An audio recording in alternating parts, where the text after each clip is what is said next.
Telangana senior IAS అధికారి స్మితా సబర్వాల్ మరోసారి వివాదాల్లో నిలిచారు. ఆమె సంకుచిత భావంతో దివ్యాంగురాలపై చేసిన కమెంట్స్ దేశవ్యాప్తంగా దుమారం రేపుతున్నాయి. దొంగ సర్టిఫికెట్లతో ఐఏఎస్ పొందిన పూజా కేత్కర్ వివాదం యూపీఎస్సీని తగలబెట్టినంత పనిచేసింది. ఎందుకంటే దేశంలో ఏదైనా క్లీన్గా ఉన్న వ్యవస్థ అంటే అది యూపీఎస్సీనే. కానీ ఇప్పుడు అది కూడా భ్రష్టు పట్టిపోయింది అనే కమెంట్స్ వినిపిస్తున్నాయి. స్వాతంత్రం వచ్చిన నాటి నుంచి యూపీఎస్సీ చాలా క్లీన్గా నడిచింది. కానీ ఈ పూజా కేత్కర్ చదువు నుంచి చివరకు వికలాంగురాలిగా మారేనని కూడా సర్టిఫికేట్ పొందింది. దాన్నే ఆమె యూపీఎస్సీకి సమర్పించింది. ఇక ఈ మధ్య వాలంటరీ రిటైర్మెంట్ తీసుకున్న ఓ ఐఏఎస్ ఎంపికపై కూడా దుమారం రేగుతోంది. ఓ అభ్యర్థి 4 సార్లు ఇంటర్వ్యూకి ఎంపికయ్యారు. జెన్యున్గా 2 కాళ్లు లేని ఆ అభ్యర్థికి మాత్రం ఏ సర్వీసు రాలేదు. కానీ దొంగదారిలో తప్పుడు సర్టిఫికెట్లు పొందిన వారు మాత్రం యథేచ్ఛగా దివ్యాంగుల కోటాలో సివిల్స్ పొందారనే కమెంట్స్ వినిపిస్తున్నాయి. ఈ దుమారం మధ్య యూపీఎస్సీ భ్రష్టు పట్టిందని, డబ్బున్న వాళ్లకు ఇక్కడ కూడా ఏకంగా ఐఏఎస్ ఐపీఎస్ దక్కుతున్నాయనే విమర్శల మధ్య ఏకంగా చైర్మన్ మనోజ్ సోని రాజీనామా చేశారు. ఆయనకి ఇంకా దాదాపుగా 7 సంవత్సరాల పదవీ కాలం ఉంది. అయినా అంత పెద్ద పోస్టుకు రాజీనామా చేయడంతో అంతా షాక్ అయ్యారు. ఈయన ప్రధాని నరేంద్ర మోడీకి అత్యంత దగ్గర మనిషి. కేవలం 40 ఏళ్ల వయసులోనే ఈ మనోజ్ ని యూనివర్సిటీకి వీసీని చేశారు. ఆ తర్వాత తీసుకొచ్చి యూపీఎస్సీ సభ్యుడిని చేసి ఆ తర్వాత చైర్మన్ పదవిలో కూర్చోబెట్టారు. ఇంకా చెప్పాలంటే దేశంలోని కీలక సర్వీసుల్లో అంతా గుజరాత్ వాళ్ళకే పదవులు కట్టబెట్టారు మోడీ. వారంతా కూడా మెల్లిగా వ్యవస్థలను భ్రష్టు పట్టిస్తున్నారు అనే విమర్శలు వినిపిస్తున్నాయి. ఎందుకంటే నీట్ నుంచి నేటి సివిల్స్ వరకు పెద్ద పరీక్షా సంస్థలన్నీ కుప్పకూలిపోయాయి. దీంతో వికలాంగుల కోటాలో చాలా మంది దొంగ సర్టిఫికెట్లు పెట్టి సివిల్స్ సాధించారనే విమర్శలు కూడా దేశవ్యాప్తంగా దుమారం రేపుతున్నాయి. సరిగ్గా వికలాంగులమని ఆరోగ్యంగా ఉన్నవారే తప్పుడు పద్ధతుల్లో ఐఏఎస్ సాధిస్తున్నారనే విమర్శల మధ్య తెలంగాణ కేడర్కు చెందిన సీనియర్ ఐఏఎస్ స్మితా సబర్వాల్ నోరు పారేసుకున్నారు. తన పరిధికి మించి ఆమె దివ్యాంగులను అవమానించేలా మాట్లాడారు. అసలు వికలాంగులైన వారిని పైలట్గా ఎయిర్లైన్స్ నియమించుకుంటాయా? వైకల్యం ఉన్న సర్జన్ను మీరు విశ్వసిస్తారా? ఆల్ ఇండియా సర్వీసెస్ అనేది ఫీల్డ్ వర్క్, పన్నులు విధించడం, పేదల కష్టాలను వినడం వంటివి ఉంటాయి.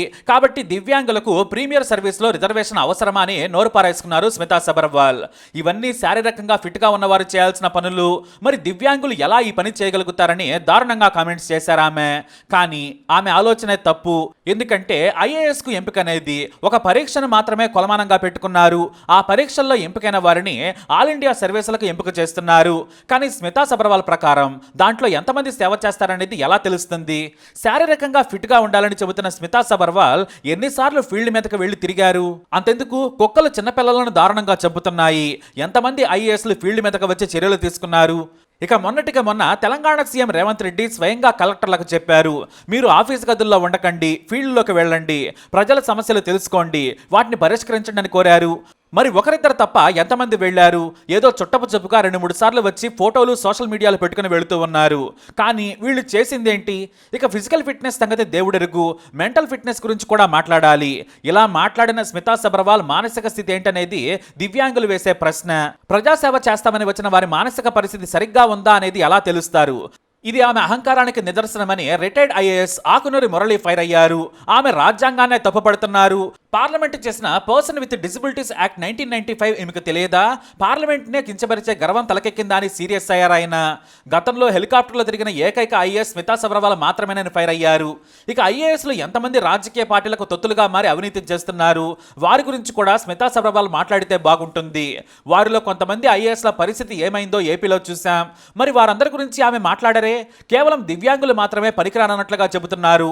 మనసులో ప్రజలకు సేవ చేయాలనే తపన ఉంటే చాలు, ఎవరైనా ఏమైనా చేయొచ్చు. ఇంకా చెప్పాలంటే దివ్యాంగులైనా కూడా దివంగత జైపాల్ రెడ్డి గొప్ప పార్లమెంటేరియన్ అయ్యారు. 100 కాదు 1000 సభల్లో పాల్గొని ఆయన ఎంపీగా గెలిచారు, కేంద్ర మంత్రి కూడా అయ్యారు. నిజాయితీగా పనిచేసి గొప్ప నాయకుడు అనిపించుకున్నారు. ఇలాంటి ఉదాహరణలు ఎన్నో ఉన్నాయి. కానీ స్మితా సబర్వాల్ మాత్రం దివ్యాంగులనే తప్పు పట్టడం ఆమె తెలివి తక్కువతనానికి నిదర్శనం అంటున్నారు. ఇది అహంకారపూరితమని దివ్యాంగులు దేశవ్యాప్తంగా ఫైర్ అవుతున్నారు. ఇప్పటికే ఎన్నో పోలీస్ స్టేషన్లలో ఆమెపై కేసులు కూడా నమోదయ్యాయి. ఇక C S V IAS academy chief Balalatha Smita Sabharwal పై సీరియస్ అయ్యారు. రేవంత్ సర్కారు తొలి ఉద్యోగం దివ్యాంగురాలకు ఇచ్చింది. ఇలా దివ్యాంగులపై తప్పుడు వ్యాఖ్యలు చేయడం చట్టరీత్యా నేరం. ముందు మీరు దివ్యాంగులకు క్షమాపణ చెప్పాలని డిమాండ్ చేశారు బాలలత. ఆమె ఫిజికల్లీ ఫిట్, మెంటల్లీ అన్ఫిట్ అని ఆమె సీరియస్ అవుతున్నారు. సారీ చెప్పకుంటే గనక సీఎం రేవంత్ రెడ్డి, సీఎస్ శాంతకుమారి చర్యలు తీసుకోవాలన్నారు. వాస్తవానికి బాగా చదివే వారిని ఇలా గుడ్డిగా ఎంపిక చేయడమే యూపీఎస్సీ తప్పు. మానసిక పరిస్థితి ఇలా బాగోలేని వారు వ్యవస్థలను తప్పుదారి పట్టిస్తున్నారు. కొంతమంది అవినీతికి బరితెగిస్తున్నారు. కాబట్టి ఇలాంటి మానసికంగా ఫిట్గా లేని వారిని ఏరిపారేసే వ్యవస్థ ఏర్పాటు చేయాలని దివ్యాంగులు కూడా కోరుతున్నారు. ఎందుకంటే ప్రతి 5 ఏళ్లకు ఓసారి ఈ ఐఏఎస్ల పనితీరుపై ఆడిట్ చేయాలి. తప్పు చేసేవారు, అవినీతి సొమ్ముతో వ్యవస్థను నాశనం చేసే అధికారులను వెంటనే తీసేసే సిస్టమ్ ఉంటే బాగుంటుందని ఫైర్ అవుతున్నారు. గతంలో తెలంగాణ సీఎంగా కేసీఆర్ ఉన్న సమయంలో భారీ అవినీతి జరిగిందని, వాటి విషయంలో స్మితా సబర్వాల్ కూడా విచారణ కమిటీ ముందు హాజరయ్యారు. ఇలా దివ్యాంగుల గురించి చులకనగా మాట్లాడటం తప్పని తెలుసుకుని క్షమాపణ చెప్పాలని డిమాండ్స్ వినిపిస్తున్నాయి. కానీ స్మితా సబర్వాల్ మాత్రం ఏమాత్రం తగ్గడం లేదు. తాను కమెంట్స్ చేసినందుకు విమర్శిస్తున్నారు. ఇక బాలలత విసిన సవాల్కు నేను సిద్ధం, కాకపోతే ఇప్పుడు యూపీఎస్సీ పరీక్ష రాసేందుకు ఒప్పుకోదేమో అంటూ సెటైర్ వేశారు. మరి ఆమె చేస్తున్న పనేంటో కూడా ప్రశ్నించాలని బాలలతను విమర్శించారు. వాస్తవానికి సివిల్ సర్వెంట్స్ ఇలా వివాదాల్లో తలదూర్చకూడదు. తన పని తాను చేసుకుపోవాలి. కొన్ని నియమ నిబంధనలకు లోబడి పని చేయాలి. కానీ స్మితా సబర్వాల్ మాత్రం గత ప్రభుత్వంలో ఇచ్చిన స్పెషల్ పవర్స్తో అహంకారం తలకెక్కించుకున్నారని రిటైర్డ్ ఐఏఎస్ మురళీ ఫైర్ అయ్యారు. ఫిజికల్గా ఫిట్గా ఉన్నవారు ట్రైనింగ్ పీరియడ్లో జాయింట్ కలెక్టర్గా ఉన్న సమయంలో తప్ప ఎవరో బయటకు వెళ్లారు. అంతా ఏసీ గదుల్లోనే కూర్చుంటారు. ఏమైనా ఏదైనా పరిస్థితి తలెత్తినప్పుడు ఉన్నతాధికారులు ఆదేశిస్తేనే కదులుతారనేది వాస్తవం. ఎవరైనా సరే ఐఏఎస్ల దగ్గరకే వెళ్ళాలి, కానీ వారు మాత్రం ప్రజల దగ్గరకు రావడం తక్కువ. వచ్చిన అతి కొద్ది మంది ఆఫీసర్లు మాత్రం మంచి పేరు తెచ్చుకుంటున్నారనేది కూడా వాస్తవం.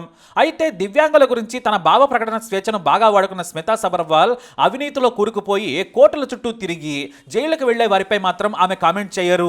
కేవలం బయట వారికి మాత్రమే నీతులు చెబుతారు స్మితా సబర్వాల్ అని దివ్యాంగులు ఫైర్ అవుతున్నారు. కానీ ప్రజాసేవకు వైకల్యం అడ్డురాదు. తెలివిలో ఎవరికీ తీసుకోరనేది వాస్తవం. ఇంకా చెప్పాలంటే ఆమెకు దివ్యాంగులైన పిల్లలో లేదంటే కుటుంబ సభ్యులు ఉంటే ఆ బాధ తెలిసేది. ఎవరూ కావాలని దివ్యాంగులుగా పుట్టరు. వారి దురదృష్టం కొద్దీ అలా ఉన్న ఏకైక జీవితాన్ని సాగిస్తూ ఉంటారు. ఇవన్నీ కూడా దివ్యాంగులు చెప్పే మాటలే.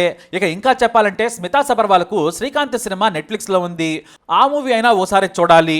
అసలు కళ్ళేలేని శ్రీకాంత్ విదేశాల్లో చదువుకొని 100 మందికి ఉపాధి కల్పించి కోట్ల వ్యాపారం చేస్తున్నారు. మరి స్మితా సబర్వాల్ అంతకంటే గొప్ప, లేదంటే తెలివైన వ్యక్తి అనుకుంటున్నారా? అలా అనుకుంటే ఎవరేం చేయలేరని పలువురు నెటిజన్లు కూడా సీరియస్ అవుతున్నారు. ఇక బీఆర్ఎస్ నేత హరీష్ రావు కూడా స్మితా సబర్వాల్ పై సీరియస్ అయ్యారు. ఆమె అలా సంకుచిత మనస్తత్వంతో మాట్లాడటం సరికాదు, ఆమె వ్యాఖ్యలను ఖండిస్తున్నానని చెప్పారు. మరోవైపు డిప్యూటీ సీఎం మల్లు బట్టి విక్రమార్క స్మితా సబర్వాల్ వ్యాఖ్యలకు ప్రభుత్వానికి సంబంధం లేదు, ఇది ఆమె వ్యక్తిగతంగా చేసిన కమెంట్ అన్నారు. ఏదేమైనా తన పని తాను చేసుకుంటే మంచిది. గొప్ప పదవిలో ఉండి ఇలా ఒకరిని తక్కువ చేసే స్థితిలో మాట్లాడటం సరికాదనేది వాస్తవం. ఇవాళ దివ్యాంగులను అంటారు, రేపు ఏకంగా రిజర్వేషన్లను వ్యతిరేకిస్తారు. ఆ తర్వాత సివిల్స్ అంటే అందంగా ఉన్నవారే ఎంపిక కావాలంటారేమో అనే విమర్శలు వినిపిస్తున్నాయి. ఇక్కడ ఫిజికల్ ఫిట్నెస్ కంటే మెంటల్ ఫిట్నెస్ చాలా అవసరమని స్మితా సబర్వాల్ కమెంట్స్ను చూస్తే తెలుస్తుంది.